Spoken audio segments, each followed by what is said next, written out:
I walked up to my house and was horrified. My elderly parents were standing outside in the cold, shivering. Inside, my in-laws were throwing a party like they ruled the place. That moment changed everything. What I did next not only ended their celebration, but completely destroyed their lives. Can you imagine seeing your own parents in their 70s, frail and shivering on your doorstep, while your in-laws throw a lavish party inside your house with total strangers? That night, I stared at my father, clutching his chest, lips turning blue, and a cold, hard truth slammed into me. Everything was about to change. I'm Peggy, I'm 35, and honestly, nothing in my life could have prepared me for that moment. Yates. Dad, who had just had triple bypass surgery 8 months prior, was hunched over, shivering, his recent scar hidden beneath layers that clearly weren't enough. My mom, whose severe arthritis made simple tasks agony, could barely stand. They were, both in their early 70s, out in the freezing cold, and inside the sounds of laughter and clinking glasses mocked us. What happened next, and how I handled it, changed absolutely everything for all of us. See, my parents, they gave me everything. We didn't have much growing up, but they moved mountains. My dad worked 2 jobs for 2 decades straight, his hands always rough from labor, but so gentle when he held mine. My mom stretched every single dollar, making miracles happen at our dinner table, making sure I never once felt the pinch of our financial struggles. When I got into college with a partial scholarship, they emptied their small savings without a second thought. For 4 years, not a single complaint about their sacrifice. Never. Then, life started to get tougher for them. Dad developed heart problems in his 60s, leading to that triple bypass. His recovery was steady, but fragile. Daily meds, careful monitoring. Mom's rheumatoid arthritis just kept getting worse, making things like opening a door or holding a cup incredibly difficult. Despite all that, they held onto their independence, living in our small ranch house just 15 minutes from my new home. Our traditions were sacred. Sunday dinners, daily calls on my lunch break. They beamed with pride at my career, framing my first business card. When I got my first big promotion, Dad actually cried with joy. He said I'd exceeded all his dreams for him. 7 years ago, I met Robert at an industry conference. He worked for a competitor, but he charmed me completely. His ambition, his confidence, it mirrored mine. We instantly connected over marketing, strategies, and pretty soon, coffee turned into dinner, then a whirlwind romance. Within a year, we were married. Looking back now, our wedding day was full of little warning signs I just chose to ignore. Early marriage, though, felt idyllic. We were a team. We supported each other's careers, celebrated every win, and bought this cute starter condo we spent weekends painting and furnishing. Robert would even make breakfast on Sunday mornings before we headed to my parents' house for dinner. He seemed genuinely fond of them back then, bringing Dad his special coffee, helping Mom with small repairs. The first real warning signs emerged so subtly, I dismissed them, like how Robert would always take calls from his parents no matter what we were doing or how their opinions just seemed to outweigh everyone else's, including mine. My first encounters with my in-laws, Nancy and Walter, should have set off so many more alarms. They arrived at our engagement party in matching designer outfits, practically sniffing at my parents' modest home with this barely hidden disdain. Nancy actually commented on how charming it was to see simple living in this day and age, while Walter asked my father about his investment portfolio, scoffing when Dad mentioned his pension plan. Then, wedding planning? They insisted on controlling everything, questioning every decision I made about flowers, the venue, the food. "You clearly haven't been to many proper weddings, dear," Nancy told me when I picked wildflowers for my bouquet. "Let me handle this so you don't embarrass Robert." Robert just minimized it all, calling his mother particular and insisting their intentions were good. "They just want the best for us," he'd say after some truly cutting remark. "They come from a different world." And I believed him. I wanted to believe they'd warm up to me and my family. My career started taking off, faster than Robert's, though I was always careful never to emphasize that. After 5 years, I landed this massive pharmaceutical client that transformed our agency. My innovative campaign earned me a significant promotion and a substantial performance bonus. When I called Robert with the news, his congratulations sounded genuine. But when I got home with champagne, he was sullen. "Great work," he said, barely touching his glass. "I guess I need to step up my game to keep up with you." I suggested using my bonus as a down payment on a house, something we'd talked about, but never actively pursued. The idea seemed to rejuvenate Robert, and he immediately called his parents. That weekend, Walter showed up with printouts of neighborhoods he deemed acceptable, all well above our planned budget. When I mentioned more affordable options, Nancy patted my hand condescendingly. "This is why generational wealth matters, dear. You think small because that is what you know." Despite their constant interference, we found a perfect Tudor-style home in a prestigious neighborhood. It stretched our budget, but with my bonus, it was feasible. I contributed 70% of the down payment. Robert asked me not to mention that to his parents. "They just assume I'm doing well enough to handle this," he explained. "Why disappoint them?" That house represented everything I'd worked for. 3 bedrooms, a home office, and most importantly, a first-floor guest suite that would be perfect for my aging parents. Robert seemed less enthusiastic about that last part, but agreed it was practical. During their first visit to the new house, my in-laws arrived with a decorator. She walked through every single room, taking notes, without asking our permission. Nancy pointed out every flaw, from the kitchen, which had been renovated just 5 years prior, to the cramped master bedroom, which was twice the size of our condo bedroom. "We will fix all this," she assured Robert. "Not me. Your father knows people who can transform this place." As our housewarming party approached, I spent weeks planning a warm, intimate gathering. I carefully selected food Dad could eat with his dietary restrictions and arranged seating for Mom's arthritis. The guest list included our closest friends, colleagues, and of course, both sets of parents. When I asked Robert for details on his parents' guests, he vaguely mentioned some couples they socialized with, assuring me it would only be 4 or 5 additional people. I compromised, wanting harmony more than control, but a growing uneasiness settled in my stomach. The morning of the party dawned bright and crisp, perfect fall chill. I woke early, excitement bubbling. Robert, though, was distracted, checking his phone constantly, giving me one-word answers. "My parents texted," he finally said as I loaded the dishwasher. "They're running early, might get here before the official start time." The party was set for 6 p.m. to accommodate my parents' medications and travel. It was only 10 a.m. "How early are we talking?" I asked, trying to keep my tone light. "Maybe around 3, he said. "They want to help set up." I bit back my initial response. Help could be good, I thought. I'd planned to pick up my parents at 5:30 so they could settle in. "That should be fine," I replied, mentally adjusting my timeline. "Just remind them my parents will need the accessibility accommodations we discussed." Robert nodded absently, already typing on his phone.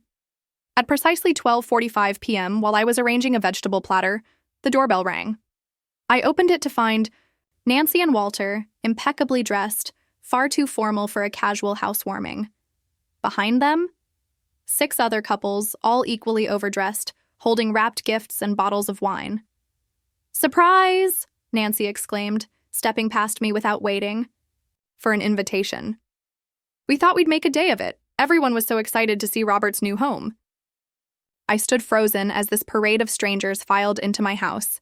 Nancy made introductions I instantly forgot as I desperately searched for Robert. He emerged from our bedroom, looking suspiciously well-dressed himself, greeting his parents with an enthusiasm that suggested this early arrival was no surprise to him. "Darling," I whispered when I finally pulled him aside. "What is happening?" "Just a slight change of plans," he replied, straightening his tie. "Mother thought it would be nice to have a proper luncheon before the evening gathering. These are important people in my parents' circle." Before I could respond, Nancy was beside us, critiquing my simple decorations. "These are charming in their way," she said, removing a handmade centerpiece Mom and I had created. "But I brought some more suitable arrangements." She snapped her fingers, and Walter carried in elaborate floral displays that must have cost hundreds. Over the next hour, I watched in stunned silence as my carefully planned party transformed. Nancy rearranged furniture, relegating family photos to drawers and replacing them with art I'd never seen. Walter's friends brought in cases of expensive wine, making dismissive comments about my selections. Robert mentioned you were still developing your palate, one man commented, placing my wine bottles out of sight. The true shock came when a catering van pulled into our driveway. 3 uniformed servers started unloading equipment I had never ordered. "We took the liberty," Walter explained when he caught my confused expression. "Your grocery store platters were thoughtful, but not quite appropriate for the guests we invited." Throughout this takeover, Robert avoided me, busying himself, helping his father set up an impromptu bar or giving tours of our home to strangers. With each passing minute, I felt increasingly like a stranger in my own house. The final straw came when I overheard Nancy referring to the house as Robert's new place to a woman dripping in diamonds. "We always knew he'd end up in this neighborhood," she said. "Of course, there will need to be significant upgrades. If they start a family, the kitchen is workable but hardly up to standard." Walter joined them, adding, "We're discussing converting the guest suite into a proper library. Much better use of the space."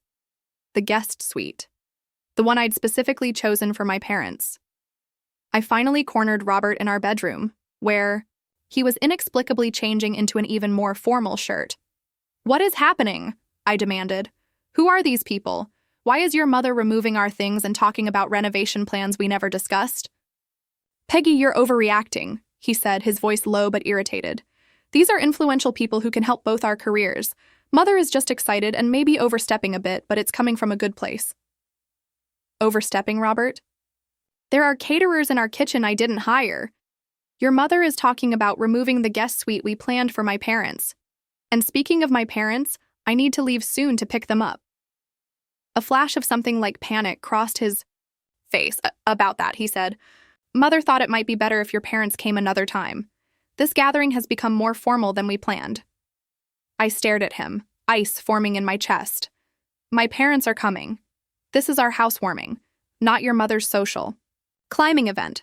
I am leaving to pick them up in 20 minutes, and I expect you to make sure they are welcomed properly."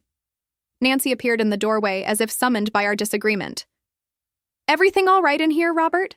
Senator Wilson is asking about your work on the Thompson campaign." "Coming, Mother," Robert replied, turning from me without resolving anything. Before heading out, I found Robert again, surrounded by his father's friends.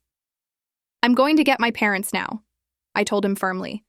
"Please remember that Dad needs easy access to his medication in the refrigerator, and Mom will need her special chair with the cushions."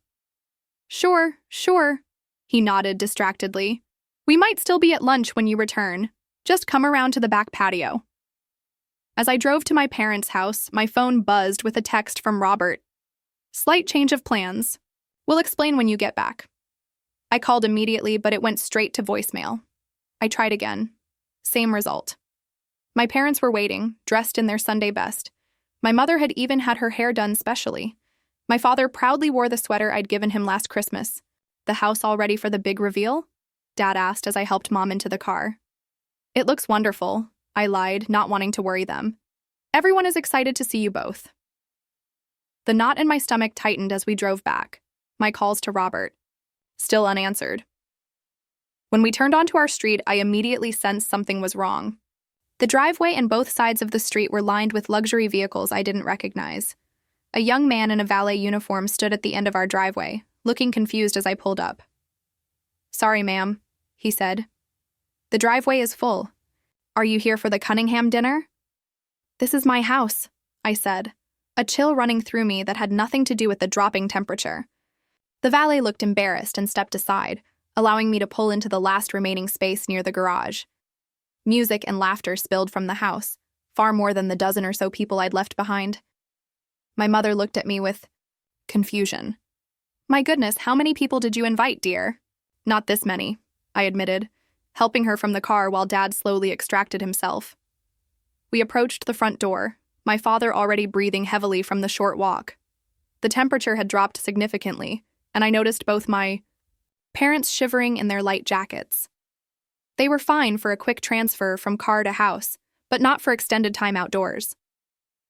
I rang the doorbell, hearing its chime echo inside, but no one came. I rang again, then knocked firmly, watching through the beveled glass as figures moved past, clearly hearing but ignoring us.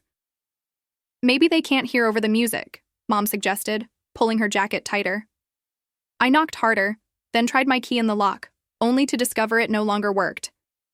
The realization hit me like a physical blow. Someone had changed the locks to my own home. "Let me call Robert," I said, trying to keep the panic from my voice. Straight to voicemail. I sent a text. "We are outside. The door is locked and my key is not working. Dad needs to come in now." No response. 5 minutes passed. Then 10. My father, whose color had been good earlier, now looked pale. I saw him pressing his hand to his chest, that way he did when trying to hide discomfort. "Dad, are you okay?" I asked, moving to his side. "Just a little winded," he said, but I could hear the strain in his voice. "Might need to sit down for a minute." My mother was visibly shivering now. Her thin dress and jacket were no match for the rapidly cooling evening. Her lips had taken on a bluish tinge that sent alarm bells ringing through my mind. "Let me try the back door," I said, helping. My father sit on the porch step before leading my mother around the side of the house. The back patio had been transformed into an extension of the party, with heat lamps warming elegantly dressed guests sipping champagne under string lights I'd never seen before. Through the large kitchen windows, I could see servers in formal attire. No sign of Robert, but Nancy stood holding court near the grill, gesturing dramatically as her audience laughed on cue. I knocked on the back door. A server approached, looking annoyed. "The entrance is around front," he said curtly. "This is a private event." "This is my house," I said, my voice rising. "My parents are freezing outside and my father has a heart condition. Please open the door." The server looked uncertain, glancing over his shoulder toward Nancy. She noticed the commotion and approached, her face darkening when she saw me. "Peggy," she said through the glass, making no move to open the door. I thought Robert explained, "We had to make some adjustments to the guest list. This is an important dinner for Walter's business associates." "Nancy, open the door right now," I demanded. "My parents are outside. It is freezing and my father needs his medication from the refrigerator." "This is really not a good time," she replied, having the audacity to look put out. "Perhaps you could take your parents for dinner somewhere and come back later. We should be wrapped up by 11. I stared at her in disbelief, unable to process the level of cruelty I was witnessing. Through the window, I caught a glimpse of Robert, drink in hand, laughing with a group of men in the living room, completely oblivious. When I returned to the front, I found my father slumped against my mother, his face contorted in pain. "Dad?" I cried, pushing past startled guests. "Chest hurts," he gasped, clutching at his shirt. My mother looked up at me, tears streaming down her face. "He said he feels like his last heart attack." Without hesitation, I pulled out my phone and dialed emergency services, giving them our address and my father's condition. Around me, the party had ground to an uncomfortable halt. Guests watched the drama unfold, wine glasses still in hand. Nancy appeared at Robert's side, whispering furiously, "Cannot this wait? You're embarrassing us in front of everyone." I whirled on her, phone still pressed to my ear. "My father might be having a heart attack because you left him in the cold. Do you understand that, Nancy? He could die." Walter materialized next to his wife, his face flushed with either alcohol or anger. "Now see here, young lady, there is no need for hysterics. Your father looks fine to me, just a little winded." The paramedics arrived within minutes, pushing through the crowd. They quickly assessed my father's condition, determining he was showing signs of both hypothermia and cardiac distress. As they prepared to transport him, I heard Walter complaining to Robert about the scene we were causing.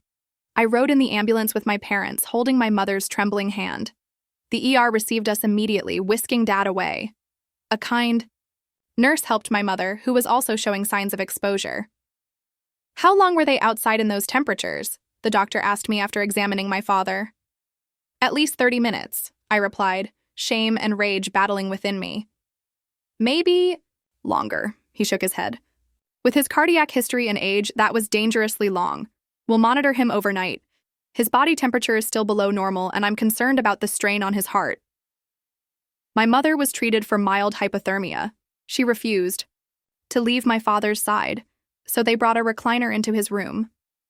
Around midnight, as I sat watching my parents finally sleeping peacefully, my phone rang. It was Robert. "Are you coming home soon?" he asked, as if inquiring about a delayed commute.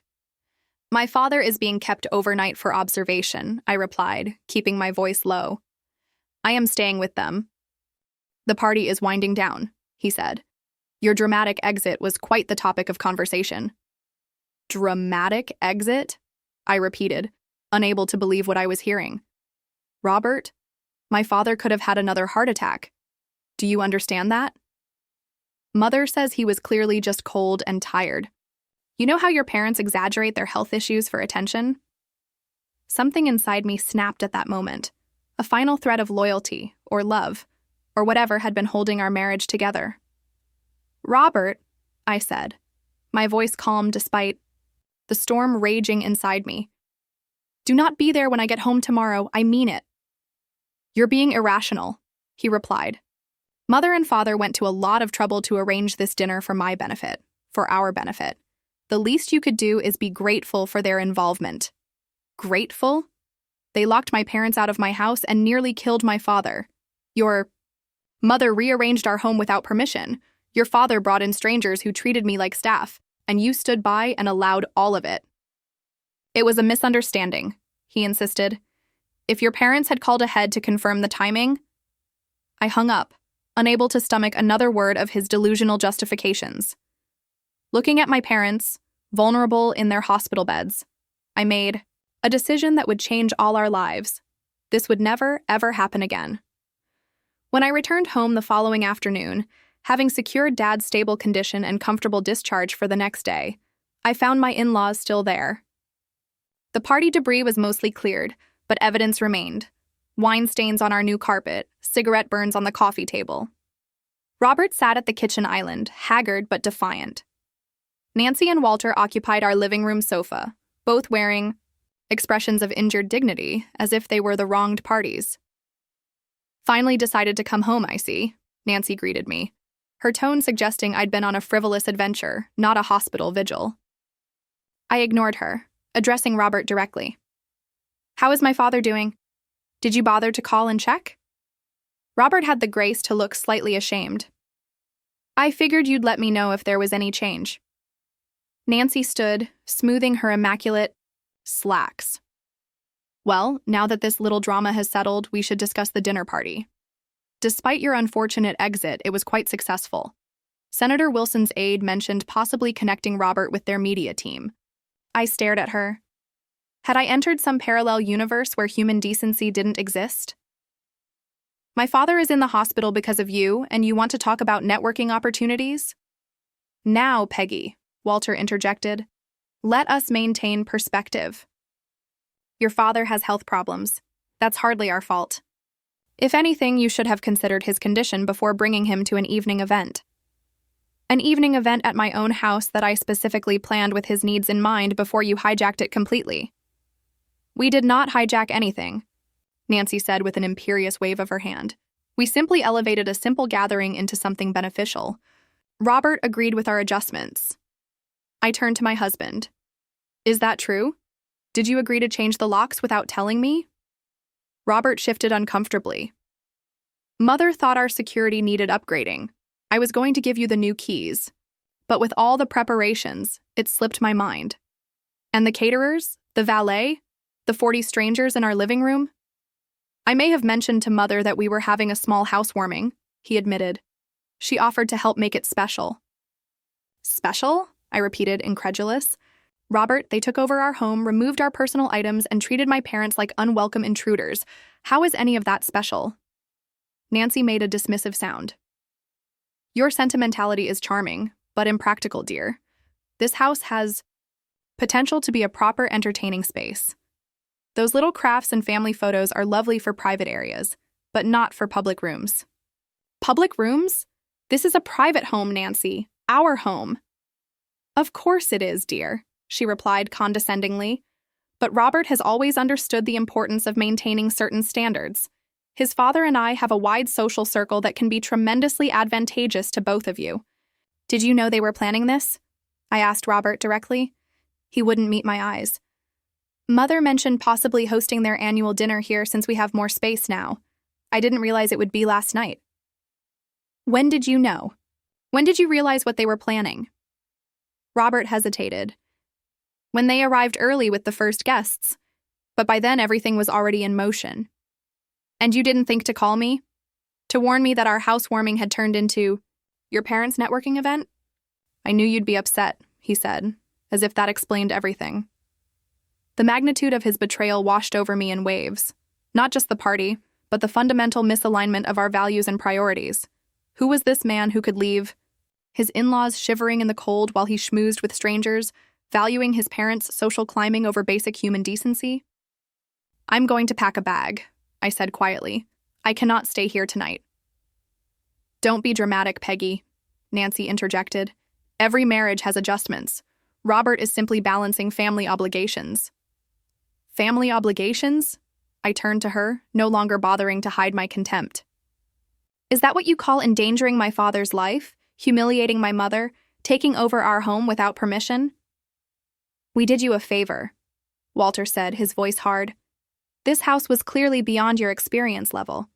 Robert mentioned how you insisted on handling the decorating yourself despite our offers to bring in professionals. As I headed upstairs, I heard Nancy stage whisper to Robert. Perhaps this house was too ambitious for someone of her background. There is no shame in admitting one is out of their depth. I packed quickly, aware of Robert watching from the doorway, but he made no move to stop me. As I zipped my suitcase, he finally spoke. Where will you go? To check on my parents, then to Vanessa's, I replied, naming my closest friend. Don't call me unless it's an actual emergency. Nancy appeared behind Robert, her expression one of practiced concern. Running away never solved anything, dear. In my experience, young wives often get overwhelmed by the responsibilities of maintaining a proper home.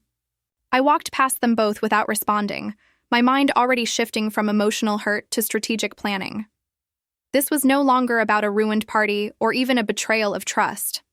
My parents had been put in actual physical danger, and the casual cruelty with which my in-laws dismissed this fact revealed a toxicity I could no longer ignore.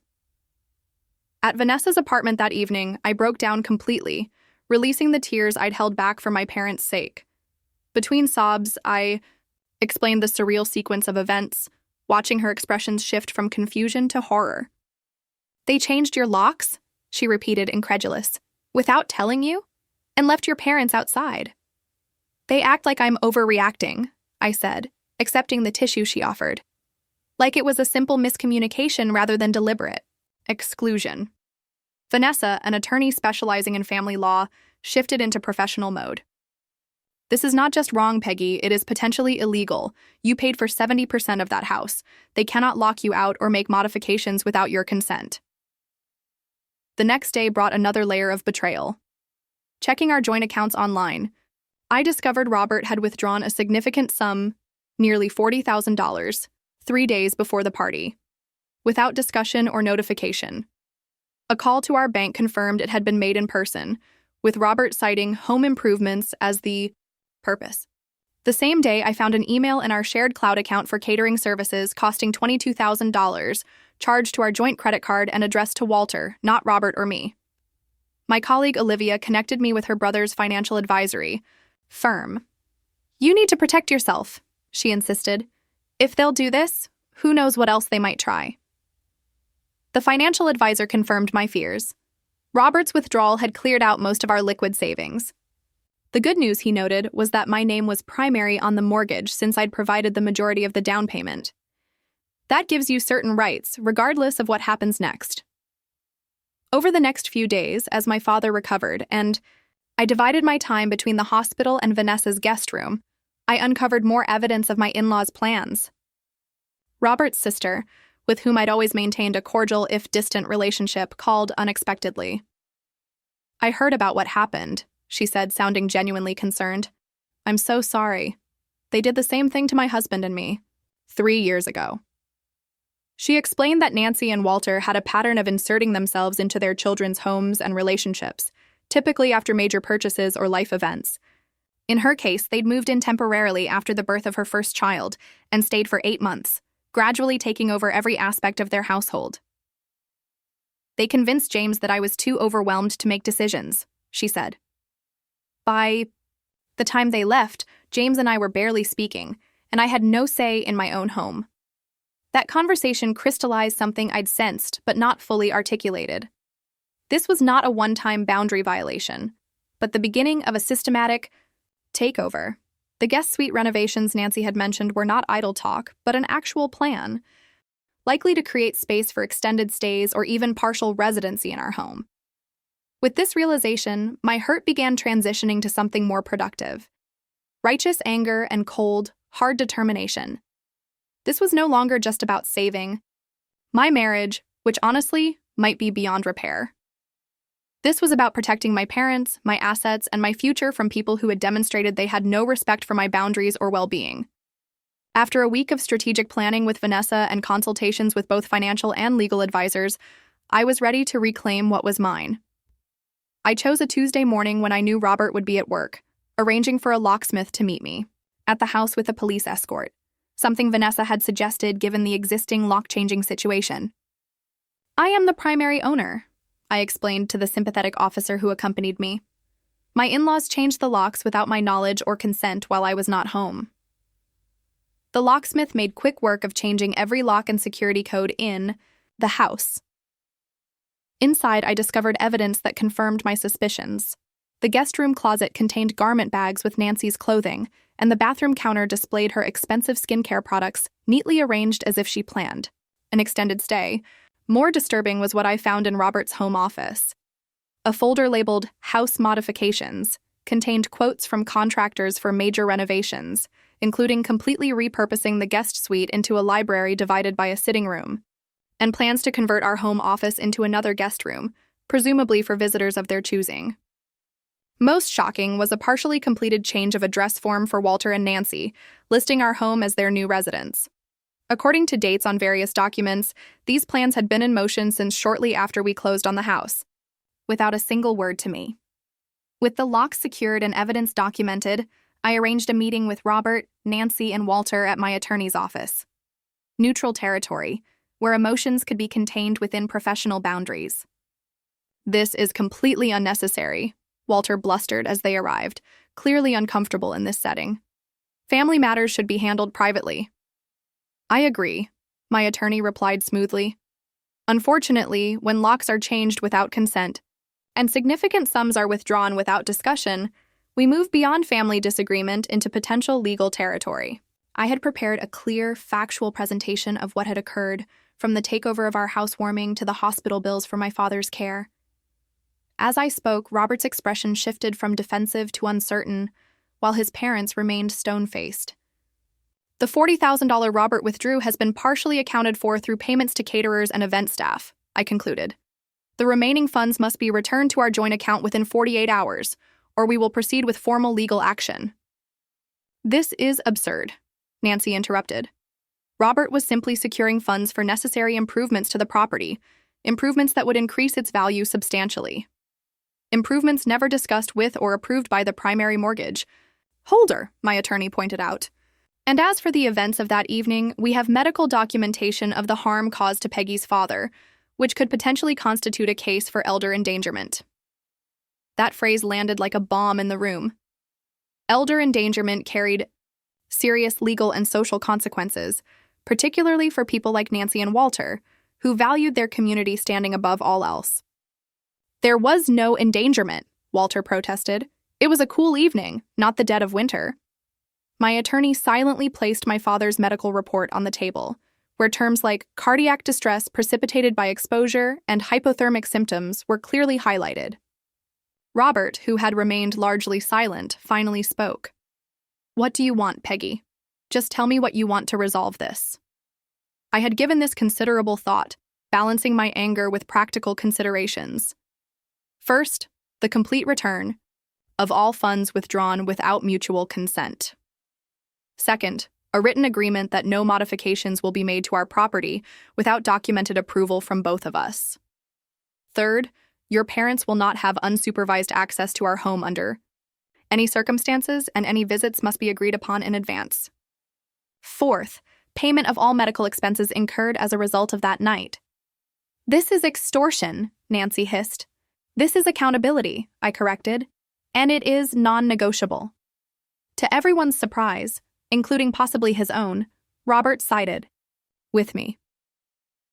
We will return the money, he said quietly, and cover the medical bills, of course. The shift in Robert's position clearly shocked his parents. Walter's face flushed dark red, while Nancy went completely pale. Robert, you cannot possibly be considering these ridiculous demands, she said, her voice rising. After everything we have done for you, the connections we have provided. You left her parents in the cold, Mother, Robert replied, sounding tired. Her father could have died. How would that have looked for your precious connections? That meeting marked a turning point, not just in my strategy, but in Robert himself. In the days that followed, as funds were returned and agreements formalized, he began individual counseling at my insistence. The therapist, specializing in family dynamics, helped him recognize patterns of manipulation that had defined his relationship with his parents since childhood. They controlled everything, he told me during one of our carefully neutral coffee meetings to discuss logistics. My schools, my friends, my career path. Anything that deviated from their vision was met with withdrawal of love and approval. I never realized how deep it went until Dr. Harrison started asking about my earliest memories of making choices. While this insight helped explain his behavior, it didn't excuse it. Trust, once shattered, cannot be instantly restored through explanation. I maintained my separate living arrangement at Vanessa's, considering my options. The most satisfying aspect of the resolution came in the form of social and community consequences for Nancy and Walter. Word of the incident spread through their carefully cultivated social circle, with my attorney's precise choice of words, elder endangerment, carrying particular weight. Invitations to key social events suddenly stopped arriving. Bored. Positions were quietly not renewed. The currency they valued most, social standing, experienced significant inflation. Robert's sister reached out again, this time with other siblings on the call, all sharing similar stories of boundary violations and manipulation. For perhaps the first time, they spoke openly about patterns they had individually experienced, but never collectively acknowledged. This family therapy of sorts seemed to strengthen Robert's resolve to establish healthier relationships with his parents. As for our marriage, it hung in a delicate balance. The core breach of trust, when Robert chose his parents' wishes over my well-being, and worse, over my parents' safety, had created a chasm not easily bridged. Yet his willingness to acknowledge the wrongdoing and take concrete steps toward change left the door open, if just barely, to potential reconciliation. I understand if you want to divorce me, he said during a particularly honest conversation. What happened is unforgivable, but I want you to know I am committed to changing, whether we stay together or not. I never want to be that person again. I had separation papers prepared, but not filed. A contingency plan rather than an immediate intention. As Robert continued therapy and maintained appropriate boundaries with his parents, I allowed myself to consider the possibility of rebuilding rather than discarding our relationship. Trust takes time, my own therapist reminded me. And it is okay to protect yourself while you evaluate whether that trust can ever be fully restored. 6 months after that fateful night, our lives had found a new pattern. My father's health had stabilized, his cardiac function returning to baseline with proper medication and care. My mother's arthritis remained challenging but manageable, and the emotional trauma of that night had faded, though not disappeared entirely. Our house, truly my sanctuary now, had been reclaimed, room by room. The guest suite remained intact, ready for my parents' visits, which occurred regularly but always with advanced planning and clear expectations. The formal decorations Nancy had installed were donated or returned, replaced by items that reflected my taste and our actual lifestyle. My career continued to flourish, with the perspective gained through personal crisis oddly enhancing my professional judgment. Priorities became clearer, and I found myself better able to distinguish between truly important matters and mere urgencies. My team noticed and responded positively to this evolved leadership style. The relationship with my parents deepened through our shared trauma and recovery. Sunday dinners resumed, now alternating between their home and mine, creating new memories to overlay the painful ones.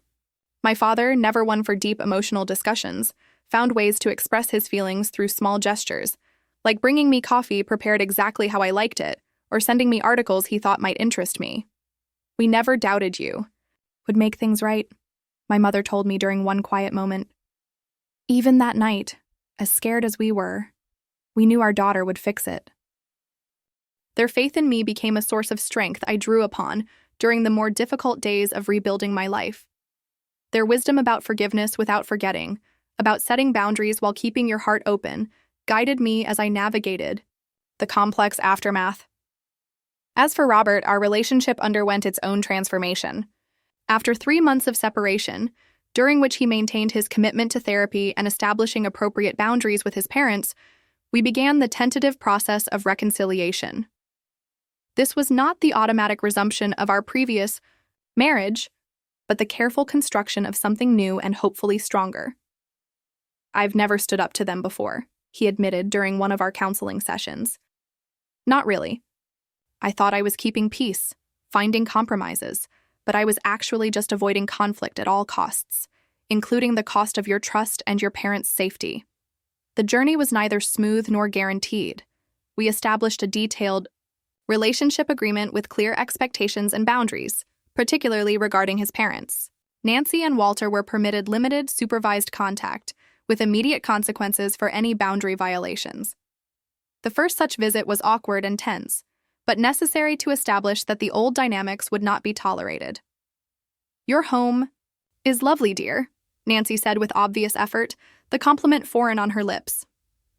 "Thank you," I replied simply, neither seeking nor expecting more. They had been required, as part of our agreement, to provide financial restitution for all medical expenses related to that night. This tangible acknowledgement of harm done was non-negotiable from my perspective, regardless of any emotional reconciliation that might or might not occur. The experience transformed me in ways I never anticipated. I discovered reserves of strength I had not known I possessed, and learned that standing firm was not the same as being rigid. Setting boundaries was not an act of vengeance, but of self-preservation and protection for those I loved most. At work, I found myself in a natural mentorship role, particularly for younger women navigating complex professional relationships. Without sharing all the personal details, I was able to offer guidance on recognizing manipulation, setting appropriate boundaries, and advocating effectively for oneself. "You seem different," my colleague Jordan observed after a particularly challenging client meeting where I had maintained my position despite significant pressure. "More certain somehow." "I learned that protecting what matters is not selfish," I replied. "It is necessary." Creating a new normal took time and intentional effort. Our home gradually became a true reflection of our values rather than a showcase or battleground. Supportive friendships, like those with Vanessa and Olivia, deepened through the crisis. While more superficial relationships naturally fell away, I found a healthier balance between career ambition and personal well-being, no longer measuring success solely through professional achievements.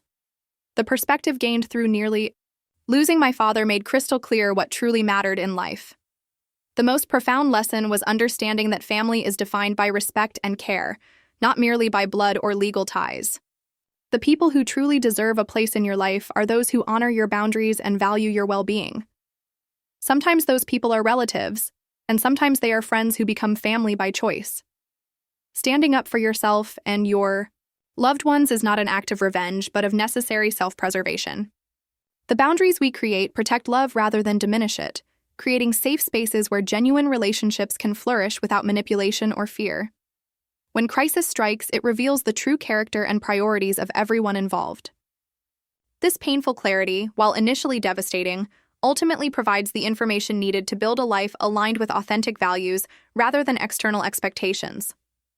Looking forward, I focus on creating a future built on genuine respect and mutual care.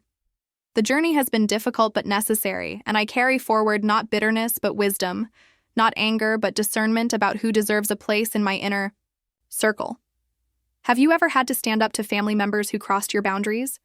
What did you learn from the experience? I would love to hear your stories in the comments below. If this resonated with you, please like and subscribe to my channel for more real-life experiences and lessons learned. And remember, sharing these stories helps others recognize and address similar situations in their own lives. Thank you for being here with me through this journey. Stay strong, set healthy boundaries, and protect what truly matters.